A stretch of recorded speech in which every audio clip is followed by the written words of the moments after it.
year 3 for Mike White at Georgia after a decently successful tenure at Florida, where he definitely won some tournament games, made an Elite Eight. But Jordan Hill, who's here with us with Dogs 247. Jordan, I'm trying to be optimistic, but there are so many good teams in college basketball. There are so many good teams in the SEC.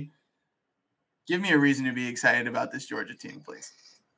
I think the biggest reason to be excited is they got 5-star Asa Newell. This is one of the highest rated signees in at least the modern era of Georgia men's basketball. I think it was big that they brought back Silas Demery Jr., who was a member of the SEC All-Freshman team. Was really impressed with the way he played. He's one of 3 guys coming back from last year's team. They ended last season on a high note. February was a struggle. They get in, they go to the second round of the SEC tournament, get in the NIT kind of by default because Ole Miss passed and a few other teams passed, so Georgia gets in, and they make it to the semifinals and wind up, playing really well through that, beating teams like Xavier, Ohio State. And you look at this team, they've got the 3 guys coming back. They've got 4 high school guys they've signed, and Asa Newell is the big-time recruit among them. And then 5 transfers. Tyron Lawrence, Dakota LaFew, who has really impressed since he's gotten here. They've got guys with experience. RJ Godfrey, who was part of that Clemson team that made a run last year. I think this team is the best that Mike White's had. The question is going to be, does that translate to more wins? And I think it's going to be really difficult. I think it would have been difficult with this group last season. And now you're talking about this is a 16-team SEC with what I think is going to be a really good Texas team and probably a solid Oklahoma. So I think there is reason for optimism, but this team has got its work cut out for it if it's going to take a step forward in terms of not only winning more games, but this is a team we're coming on 10 years since it's been in the NCAA tournament. That's what all the fans want to see. It's going to be very difficult to make it happen. Just dating back to last season's team, I thought they were good. Like they ended the season on a high note. They started off 12-2. The pivotal game was the Tennessee game. I mean, they kind of blew that game, and it just started. They were 2-0 in SEC table at the time, and it just spiraled, and it just it ended up not being a great season. But they brought in some nice transfers, like you said, this season. Asa Newell, good freshman coming in 6'11". What else can you tell us about the expect from him? And then Santo Ciriol. I've seen some highlights. I definitely didn't pronounce his name right, but I've seen some highlights of this guy. Looks like he just dunks everything. For a freshman, looks like just an absolute man. So what can you tell us about those 2 incomers? So starting with Asa, it sounds like from what we've heard so far, he's lived up to the billing. We've had a chance to talk to some of the older players in the last few weeks, just getting ready for the season, and they like what Asa's been bringing to the table. I'll be really interested if they play him at the 3, if they let him at 6'11" play more of the 4. But I was impressed. Blue Kane was talking about him, one of the shooting guards, and said that he felt like he had a better shot than he was anticipating for a guy of his size. And Georgia's going to have to take advantage of that. I feel like their 3-point shooting in the last few years has been really spotty. If Ace is capable of doing that, letting him do that, I think would be big. And then Santo might be the guy, other than Dakota LaFew, who's been talked about the most this preseason. People have been really impressed. And like you said, Nick, he likes to dunk it. Silas was telling us that he got posterized at one point by Santo. This is a guy that I think could wind up proving to be a really huge get for Georgia. Was going to go to Kentucky. He was Kentucky's first commit in this past class. Obviously, John Calipari leaves and goes to Arkansas. Santo opens it back up, winds up at Georgia. That's been a big struggle, a position of need for Georgia the last few years, just the center position. They did well last year with Russell Chiwa, but didn't have a lot of depth behind him. But having Santo and having Justin Abson that they brought in from App State, who was a very good defender in the Sun Belt, I think that's a huge step forward at the center position. We'll see how quickly they're able to get Santo out there. Obviously, he's a freshman. He's going to be learning what it takes to play SEC ball. But people are excited about him. I think he's got a really bright future. I was a little too hard at Georgia at the beginning. And Nick's right. That Tennessee game was big. They were 12-3 and they almost were getting a huge win over Tennessee, and things did spiral, and they bounced back a bit. And we look at the jump from year 2 to year 1, from 154th to 84th in KenPom, from 190th to 112th offensively, and 132nd to 58th defensively. And I think there are some exciting defensive pieces. You talk about the 2 freshman bigs, but Justin Abson averaged close to 3 blocks a game at App State, and 8 and 7. And then a guy I really like, one of my sleeper breakout candidates in college basketball is RJ Godfrey from Clemson. I thought RJ Godfrey was fantastic last year in limited minutes. He is just the way he moves at his size, his finishing at the rim, his strength, his athleticism. I think he could be a very good player for Georgia. So I'm excited about him. So those are the guys I'm excited about. But can you explain? Actually, no. I'm going to ask you a 2-part question. I'm sorry. Question 1 is, have you been hearing good things about my guy RJ Godfrey? And question 2 is, how did 2 guys from Mount St. Mary's end up at Georgia? So the first one, RJ Godfrey, yeah, there's been a lot of positive buzz about RJ. I think he's got a chance to play a big role. I think he's got a chance to be a fan favorite at Georgia, not only because of how he plays. He's had Mike White and several players compliment his motor and just how, he just is going 24/7. But he's a Georgia legacy. Randall Godfrey, his father, very good football player at Georgia, played in the NFL for quite a while. We asked RJ last week about, being around Georgia, and he said, yeah, felt like he was coming here a lot when he was younger because he said, seemed like my dad was being honored at games a whole lot. So cool to see that. And, yeah, I think RJ is going to play a big role. I think that he's the kind of veteran, him, Tyron Lawrence, some of those guys who have played ACC, SEC basketball. I think that's something this team needs. And then the Mount St. Mary's guys, one, I think it starts with Georgia played Mount St. Mary's. I think that was in December last year. And both of these guys, Deshane Montgomery and Dakota LeFew, had really good games. If I'm not mistaken, I think Deshane wound up being the leading scorer between the two, but they both looked really good. And we talked to Deshane last week as well, and he talked about, he was the first of the transfers to commit to Georgia. And he talked about being sold on the vision that Mike White had, the chance to come in and play SEC ball. And it was kind of a few weeks later that he realized Dakota was looking at Georgia too and kind of started recruiting him to come as well. I think they both have bright futures. Deshane's a little younger. Dakota LeFew, I think, is a guy that makes a bigger impact this year. I think he's got a really good chance to start at the 2, be that starting shooting guard for this team. He's gotten really good buzz in his first offseason at Georgia. I think people see his potential, see him as an offensive playmaker with this group.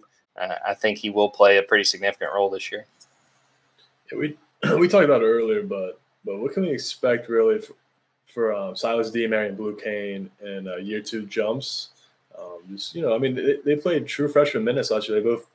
Silas played 27 minutes last year. Blue Cain played 21 minutes last year. They almost both averaged 10 points a game. Like, these are good players, and now coming back in year 2, like, they should, have a better feel for the game, less pressure, more control of the offense. What can we expect from them in year 2? So as Silas, I think that you want to see him become more of an offensive threat. I felt like he was more of a, get it, go downhill and pass it off and try to facilitate for others. But he's got a good shot. And he talked about earlier this offseason about, working on his shot, trying to perfect it, feeling more comfortable. And with Blue Cain, I think you just want to see him more being consistent and being able to be out there for stretches of minutes. It felt like as the season went on, he became a starter, but it felt like he was at his most effective when he comes off the bench, plays 5-6 minutes, hits a couple threes, and then goes right back out.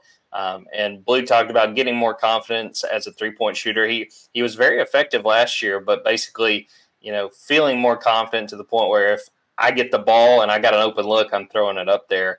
I really like both of these guys. I think Silas, there was a point this past offseason where we wondered if Silas might go into the transfer portal. He's a guy from North Carolina. A lot of rumors about NC State, especially after that run the Wolfpack just made. Huge for Georgia to keep Silas. He's your starting point guard. He's a guy that we were hearing from some of these older guys, who are new to this team, talking about a sophomore leading the entire team. I think Silas is huge. I think he's got a chance. I sort of feel like with this team, there's a few guys you can point to as the key guy, and these guys need to step up. But I think that Georgia goes as Silas Dimery goes, and if he has a big season, that poses to be really productive for Georgia. So when I look at this team, something that stands out to me is is big.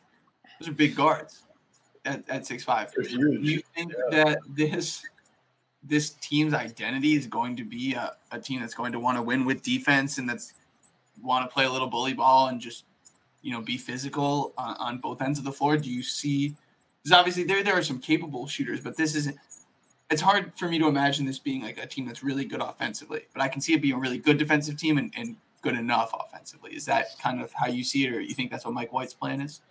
I think so. And Mike came in when he was hired preaching building it on defense. And if any of you watched the Tom Crean era at Georgia, one, I'm sorry if you did, but two, defense was not a piece of the puzzle. It was, we're going to try to win shootouts. And if we're not shooting well, we're not going to win.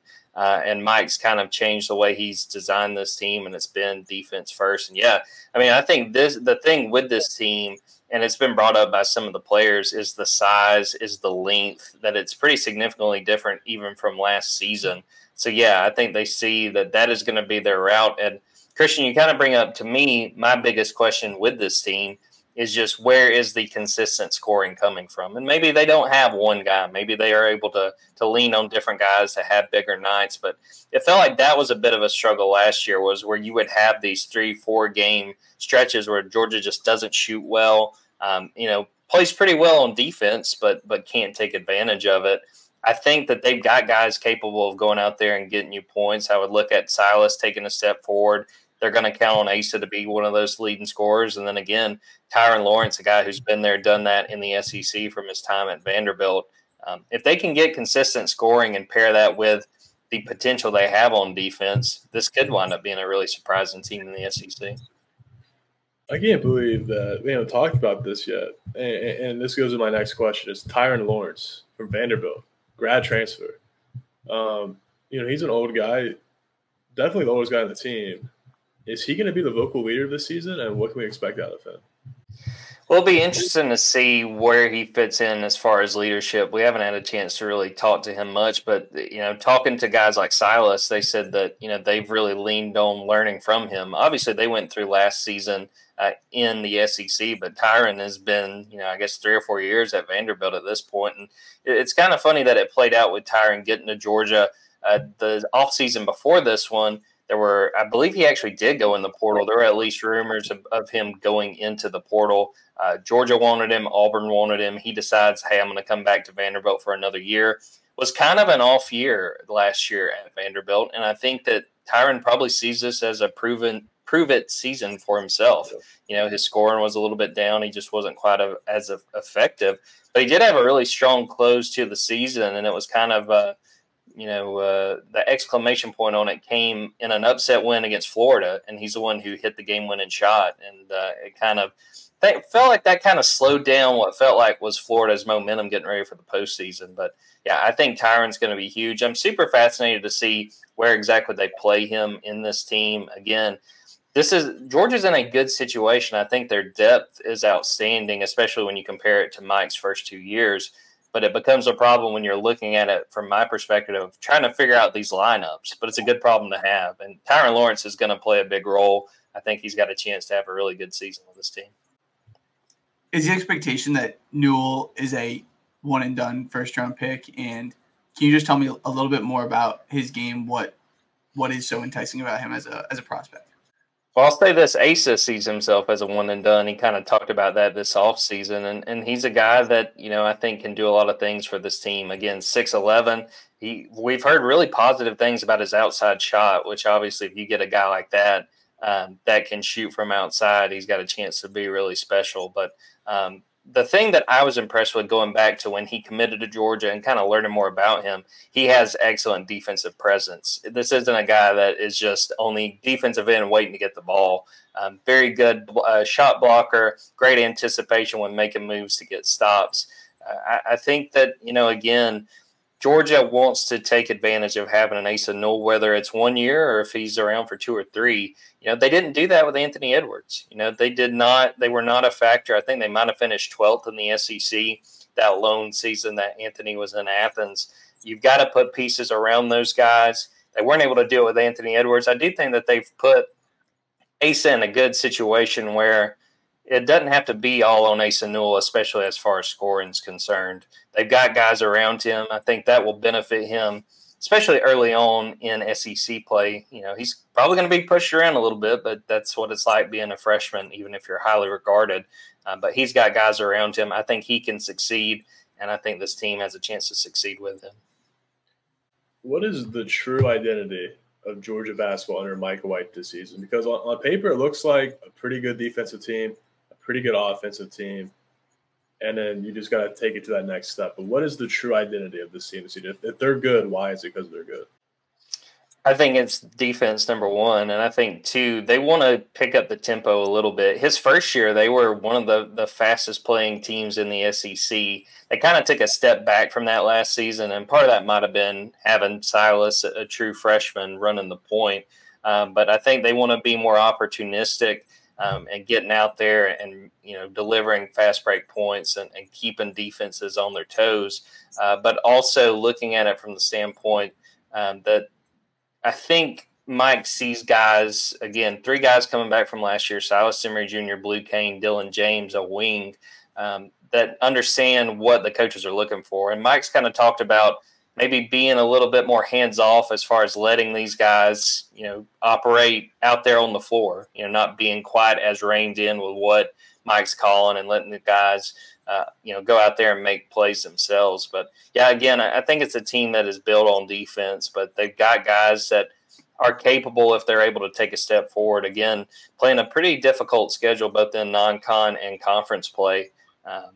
I think if they're good, it starts on defense and then finding a few of those guys who you can count on to score night in and night out.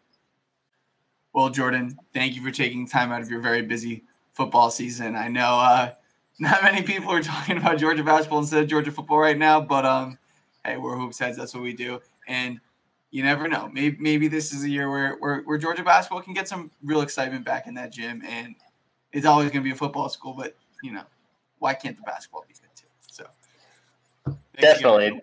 Yeah, absolutely. Thank you guys for having me on.